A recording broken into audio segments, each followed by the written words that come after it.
Welcome everyone to the Side Draft Podcast, and welcome to another race review.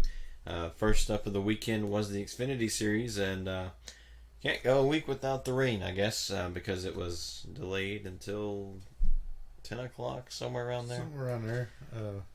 Yeah, because the rain kept qualifying for the Cup Series too, so it kind of messed up everything for the weekend. Yeah, it's typical Daytona. We got the rain, and yeah, it's typical NASCAR weekend for this year.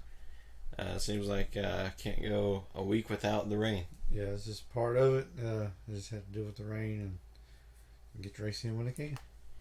So first up in stage one, Tyler Reddick was on the pole. AJ Allmendinger going racing with Kaulig Racing. He would be at the outside pole in the 10 car. Yeah, it's really exciting to see Kaulig Racing have 3 cars in this race, and good to see AJ back, and he had a good strong run too. Noah Gragson had to go down pit road for some communication issues, but he was still able to get back in line. So, that's something you don't want to have at Daytona. Yeah, especially Daytona when they got to really depend on their spotters. It was really good to call it early before the green flag and got things took care of. That'd be Reddick versus Allmendinger. And then Ross Chastain driving also for Kaulig Racing. He would take the lead. He'd be pretty much up there all day. Yeah, he's pretty much had a dominant car. He's fairly good at these restrictor plates, and he's had a ton of experience in the Truck Series and the Cup Series. So, yeah, he ran very well. Then we'll have our first crash of the day. We'd have the 90, the 07. They would crash, and that would also involve 21, Joe Graff. The 19 and Brandon Jones. He had a great save the first one, or a great dodge, and then the other guy got into him. He said, "Wait, yay, I made it." Oh, I didn't. Yeah. And also Austin Cindric in the 22 was also involved, but not too much damage. Maybe a little bit on the front end, but not too much. Yeah, not too much. I believe he continued on, so it was very good. Yeah, then Ross Chastain would lead. Then we'd have a crash with Sheldon Creed and John Hunter Nemechek. And then after that, Ross Chastain won the stage. Yeah, they're doing some very good battling in there, and a lot of moves, and real exciting to see. Like, it's always exciting at Daytona. And towards the end of stage 2, there was a move by Noah Gragson and I believe the 18 of Riley Herbst. They went down below the yellow line. Justin Haley was forcing them down, apparently. I don't know if they saw exactly what I saw, but I know Haley was in front of them. He went towards the middle of the lane, and they was already below the yellow line. And how can you force somebody below the yellow line when they're already there? I mean, it's just... Yeah. Something about this yellow line rule, and Justin Haley, they just keep bringing it up to him. And I believe Justin Haley was forced down the yellow line last season, going for the win. But that rule was not called then, but is now called on him this year. So stay away from those double yellow lines. Stay on the high side from now on. Yeah, because he was in the middle lane. I mean, there's clearly below the yellow line before he even decided to come down and side draft him. So it was just unfortunate for him. But man, I wish him better luck with this yellow line rule. Yeah.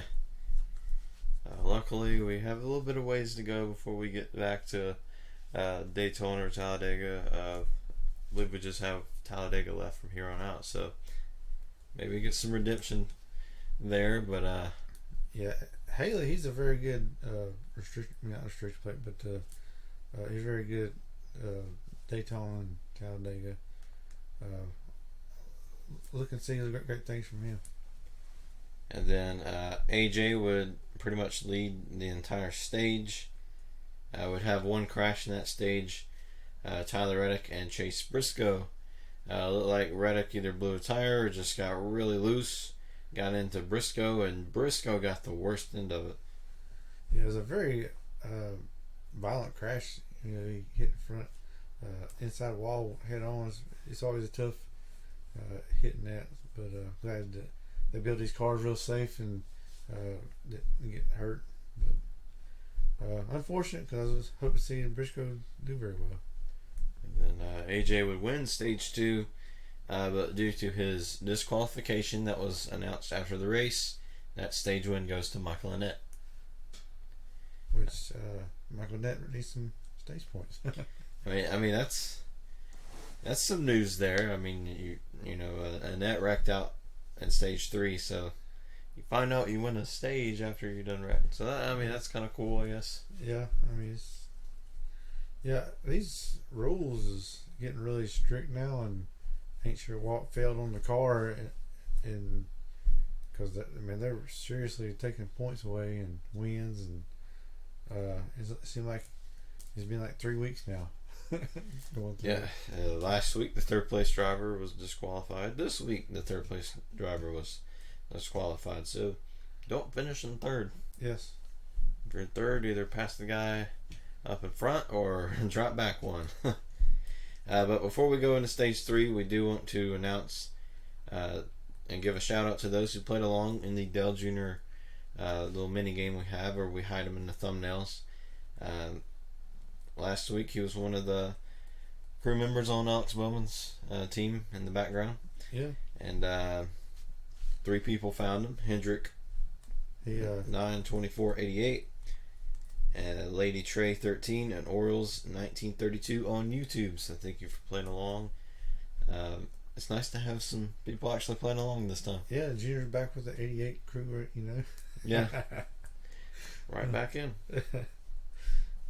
The hat still fits. Yep. Stage 3, we didn't really get to watch too much of stage 3 because we were not at home at that time, and our DVR was it wasn't cooperating well. Well, because the rain delay was 2 hours long or whatever, it just put it way behind. So there may be some information that we may have missed. We do know the crashes that happened. 2 big crashes. The first one, we had the 52, the 93, the 8, the 15, 28, 42, and 25. So not too many big names, but some names that were having some great runs, and they were on their way to some, possibly the best finish of their career. Yeah. And so it was unfortunate for some of those teams. Yeah, very unfortunate. You always have the big ones here at Daytona, so that took out a lot of teams there. And then another big one, this was probably a little bit more bigger names in this, including Michael Annett, who won Daytona last time, so thought maybe he'd come here and dominate, which he almost did. He was up in the mix. I believe this wreck happened when he was running second, so he had a great run. Yeah, I believe the movement up front really slowed. I believe it was Tyler Reddick down, and it kind of slowed Michael Annett down, and he got pushed by the 20, and it spun him around, and it just caused a lot of cars to get wrecked. And also Cole Custer, last week's winner, he was involved. The 22 was involved, but somehow was still able to continue on. Yeah. Timmy Hill, who was having a great run, was involved. The 42, Chad Fincham.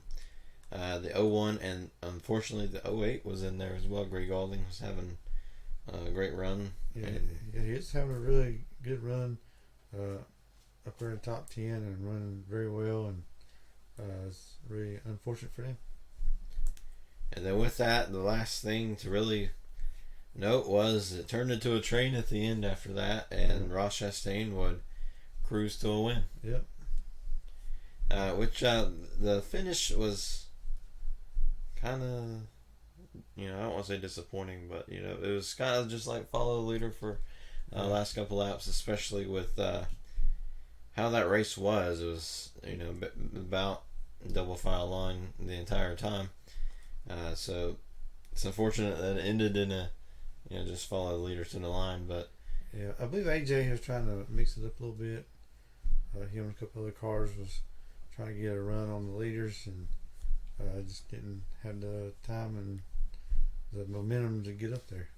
I believe Brandon Brown said on the radio that he was really frustrated that no one really wanted to work with him or do anything really. It was just just sitting there. But I think that had to do with you had teammates up front. You don't want to really ruin a good finish from your team, which is understandable, especially Kaulig Racing. And what a dominant performance by Kaulig Racing. Oh, it's very, very great, especially bringing AJ in and getting the car Ross Chastain, and it really improved that whole team, and give Justin Haley some teammates to work with, and he did very well.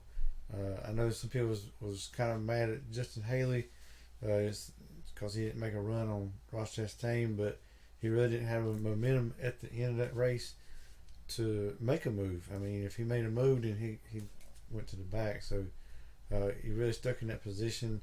I think he's got his best finish of the year, and I think he just did what he had to do.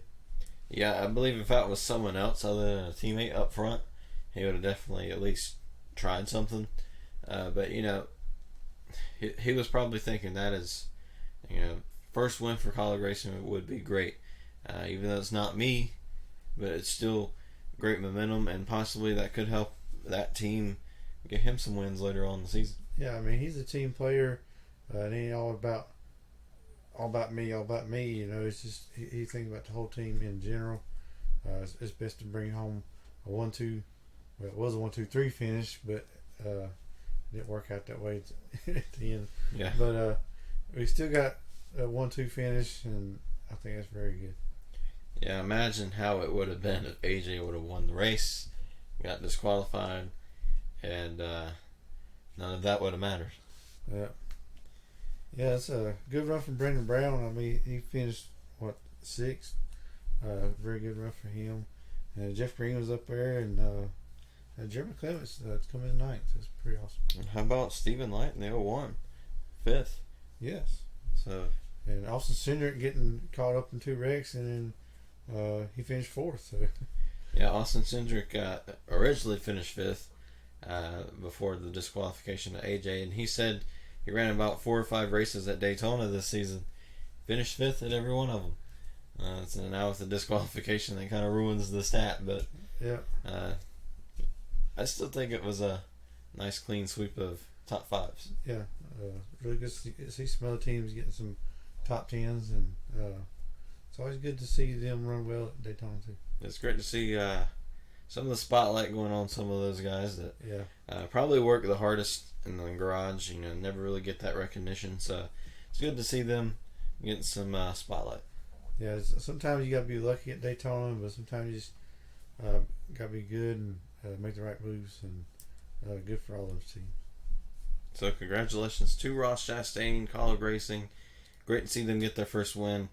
And Ross Chastain, even though he switched to truck points, got an Xfinity win, so no matter which one he went into, hey, he was going to be in the playoffs. So yes, it's good to see. I was going to pick Justin Haley, but I know I picked him for, I think, Daytona last in the early year, so I thought I'd pick a different driver, which he almost won it. So. Yeah, I don't know if that would have been a good thing or bad thing for you, because you kind of mentioned it, but my pick didn't fare out too well. Your pick did well, but couldn't really finish it out. So we'll see how we do later on tonight.